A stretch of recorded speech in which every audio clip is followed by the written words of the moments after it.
विधानसभा ने उपचुनाव में सरड़ा, सलम्बर और जैसमान तमाम ब्लॉक के और जावरमाइन क्षेत्र के अंदर पधारे हुए आम नुक्कड़ सभा में मेरे दादा उम्र के बुजुर्ग, पिता उम्र ने वडील, माई भाई बहने और तमाम युवा साथी भाई, आप सभी को मेरी ओर से जोहार, शुभकामनाएं। आपने बहुत सारी बातें और बहुत सारे वक्ताओं को सुन लिया होगा, पर दो बातें मेरी जरूर सुन करके जाना कि हम लोग आने वाले समय में आपके साथ सहयोग से और आपके आशीर्वाद से अगर विधानसभा जाने का मौका मिलेगा तो किस तरीके से पुरजोर से हमारी बात को, आपकी बात को विधानसभा में उठाएंगे। आज हमारे बीच में बहुत सारे ऐसे भाई जो चाहे कांग्रेस से हो चाहे बीजेपी से हो, किसी भी विचारधारा के विचारधारा के अनुरूप हो, मैं आप तमाम भाइयों से मैं कहना चाहता हूं कि आपको नाराज और निराश होने की जरूरत नहीं है, क्योंकि इस बार आपका मन दुखी हो सकता है, क्योंकि कांग्रेस के अंदर भी कहो तो, बीजेपी के अंदर भी कहो तो, किसी भी प्रकार का हमारे इलाके की आवाज उठा सके ऐसा योग्य उम्मीदवार नहीं है। आप देख सकते हैं कांग्रेस से जिनको टिकट दिया उन्होंने पार्टी के साथ पहले से धोखा किया हुआ था। जो व्यक्ति उनकी पार्टी का अगर साथ सहयोग नहीं दे सकता, वो पार्टी उसको ऊपर उठाने का काम करती है। उन पार्टी के साथ धोखा किया तो चुनाव जीतने के बाद वो हमारा पार्टी का नहीं हुआ तो हमारा कैसे हो सकता। दूसरे जो व्यक्ति हैं, आपने सुना होगा उनके बारे में, जब विधानसभा में उम्मीदवारी की और फॉर्म भरने गए और फॉर्म भरने के बाद जब उनका शपथ पत्र पढ़ने का समय आया तब उनके मुंह से अशब्द तक नहीं निकला और पड़ोसी उनकी जो शपथ पत्र था वो पढ़ रहे थे। हमारा इलाका पहले से दबा हुआ है, हमारा इलाका पहले से पिछड़ा हुआ है। उस इलाके को और खड्डे में डालने के लिए ऐसे व्यक्ति को टिकट दिया है। आपके क्षेत्र के अंदर बहुत सारे नेता थे जो रोए भी सही, चुप भी हुए, पर थोड़ा थोड़ा माल मीटर लेकर के बैठ गए वापस। तो ऐसे लोग आपका कभी भला नहीं कर सकते। आपके बीच में हमेशा से रहे हैं।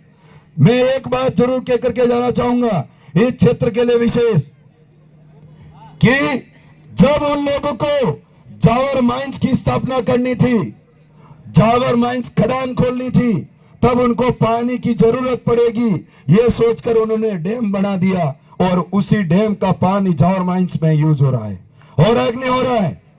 जब उनको खान चलाने के लिए उन्होंने डैम बना दिया तो यहाँ पर रहने वाले लोगों को नौकरी भी नहीं दिया। यहाँ की जल जंगल जमीन खराब हो रहा है, यहाँ के बच्चे बेरोजगार घूम रहे हैं, यहाँ की शिक्षा व्यवस्था बिगड़ी हुई है। उसके लिए जावरमाइन क्षेत्र ने क्या किया? सलम्बर विधानसभा का जो भी विधानसभा सदस्य तय होता है, वो व्यक्ति इस सदन का एक सदस्य होता है जिसके माध्यम से डीएमएफटी फंड आता है।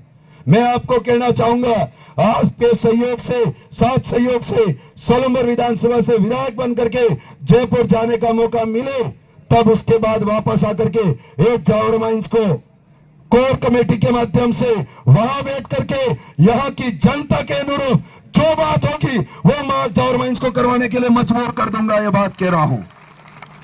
कुछ समय पहले हमारे भाई को यहाँ बड़े माइंस के अंदर किस तरीके से उसकी मृत्यु हो गई पता नहीं चला। हम लोग 3 दिन तक यहाँ पर बैठे रहे। हमारे पास भीड़ जरूर थी, भिड़ने वाले जरूर थे, पर कलम की ताकत थी, वो ताकत नहीं थी मेरे भाइयों। उस कलम की ताकत से हम लोग चाहे जो हमारा काम कर सकते थे, पर उस दिन बहुत बड़ा दर्द हुआ, दुख हुआ, पर वो हम काम हमारी इच्छा अनुरूप नहीं कर पाए। फिर भी उस सरकार को घुटने के बल ला करके हमने हमारा काम किया और पहली बार पहली बार मरने वाले किसी व्यक्ति के लिए आर्थिक सहयोग और संविदा पे नौकरी करवाने के लिए उन सरकार को मजबूर किया था हम लोगों ने। मैं आप भाइयों को कहना चाहता हूं, जिनके घर परिवार के अंदर जो भाई जावरमन क्षेत्र के अंदर नौकरी कर रहे हैं, वो डरा रहे हैं। ये कह रहे हैं तेरा भाई, तेरा पिता, तेरा काका, तेरा बाबा वहां पर नौकरी कर रहा है, अगर तूने भारत आदिवासी पार्टी का सपोर्ट किया तो नौकरी से निकाल देंगे उनको। ये दबाव बनाया जा रहा है। मैं आप भाइयों को कहना चाह रहा हूं, आपके साथ सहयोग से आप लग जाइए मेहनत पर, और सलूमबर विधानसभा फतेह करने के बाद किस माइका लाल की हिम्मत है कि हमारे एक भी भाई को अगर घर बिठाने का काम करा, जावरमन में ऐलान होगा, जावरमन बंद होगी। ये बात कहना चाहता हूं। पुलिस प्रशासन यहाँ का बहुत सारे भाई है जो पार्टियों के दम पर हम लोगों पे कार्रवाई कर रहे हैं, आज नाके लगा रखे हैं। बीजेपी की गाड़ियां और कांग्रेस की गाड़ियां निकल रही है, कोई नहीं पूछ रहा। हमारे भाई बाइक पे बैठ करके प्रचार करने जा रहे हैं तो उनको पूछ करके लाइसेंस पूछ रहे हैं, इंश्योरेंस पूछ रहे हैं।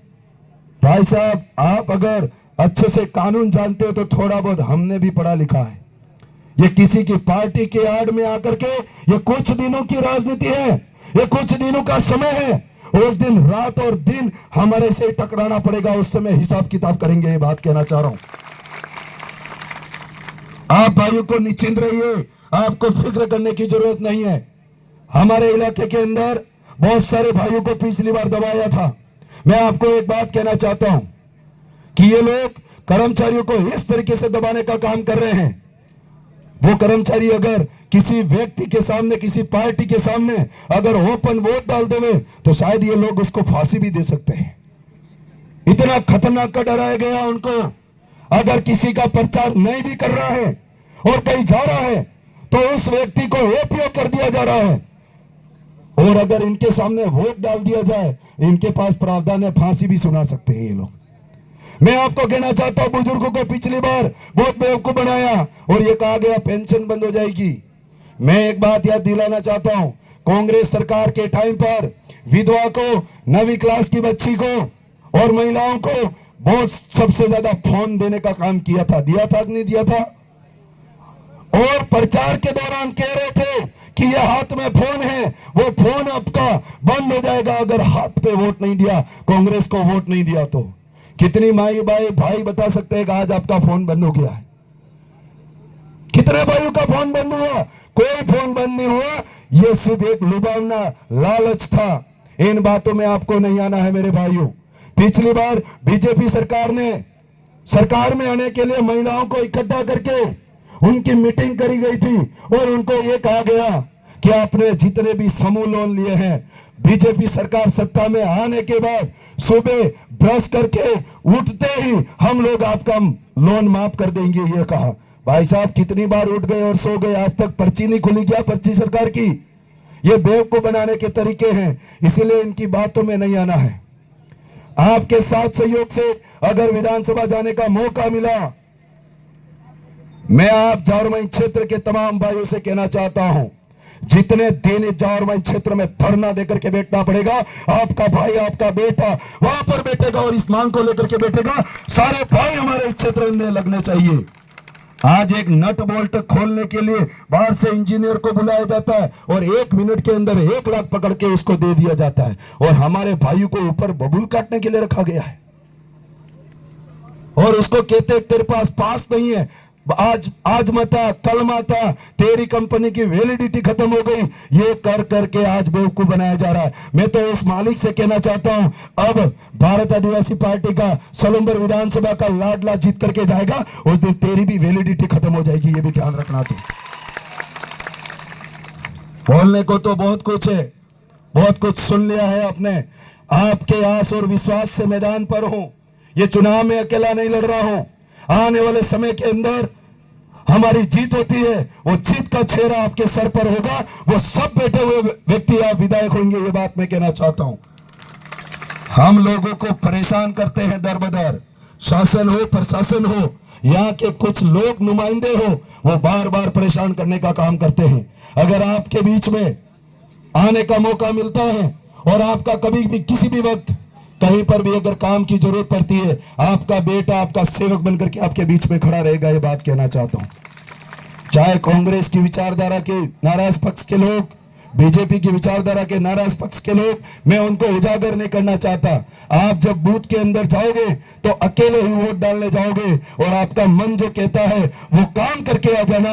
और कभी भी कोई किसी भी वक्त आप कोई आस और उम्मीद लेकर के आओगे, आपको मैं खाली हाथ नहीं जाने दूंगा। ये बात यहां से कहना चाहता हूं मेरे भाई। बहुत सारे लोग पैसों के दम पर, और अभी एक बात सुनने में आई है कि हमारे यहां आजकल हेयर पंप कागजों में 500 फीट लगते हैं।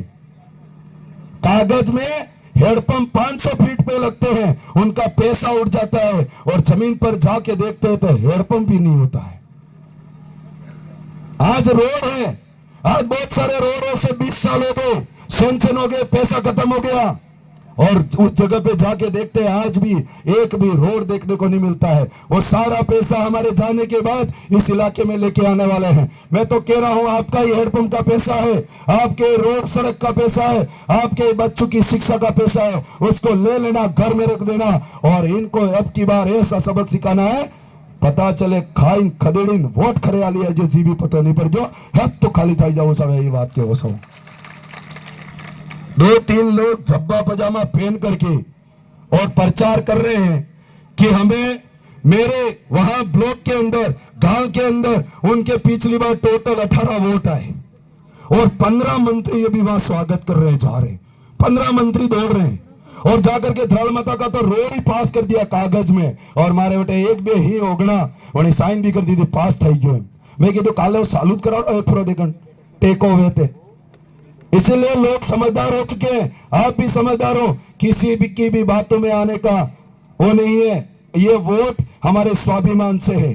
किसी बाजार में खड़े रह करके कहोगे कि कौन जीता, तो पिछली बार कह रहे थे कि हम पूंजीपति जीत गए, बीजेपी जीती थी, तब कांग्रेस जीतेगी तो कहेंगे कि हम 2 लोग दारू वाले जो 2 हमारे ठेके चलाते हैं वो जीत गए, ये कहेंगे। और जिस दिन भारत आदिवासी पार्टी जीतेगी उस दिन बीच बाजार में खड़ा रह करके ये कहोगे कि हमारा स्वाभिमान जीत गया। ये बात आप कह सकते हो, ये बात कहना चाहता हूं। ये स्वाभिमान की लड़ाई है, किसी के सामने पैसों के दम पर नहीं झुकना है, किसी लोग लालच के दम पर नहीं झुकना है। अगर आपका स्वाभिमान यह है तो मैं आज उसका सम्मान करते हुए आप भाइयों के बीच में संघर्षशील हूं, उसी तरीके से आपके बीच में रहूंगा। आप भाइयों को एक ही निवेदन करना चाहूंगा, सलम्बर विधानसभा के अंदर जितने भी बूथ है उस बूथ पे जाकर के अपने अपने बूथ को भारत आदिवासी पार्टी को जिता देना, सलम्बर विधानसभा फतेह कर लेंगे। ये बात कहते हुए मेरी वाणी को विराम देना चाहूंगा। धन्यवाद, आभार।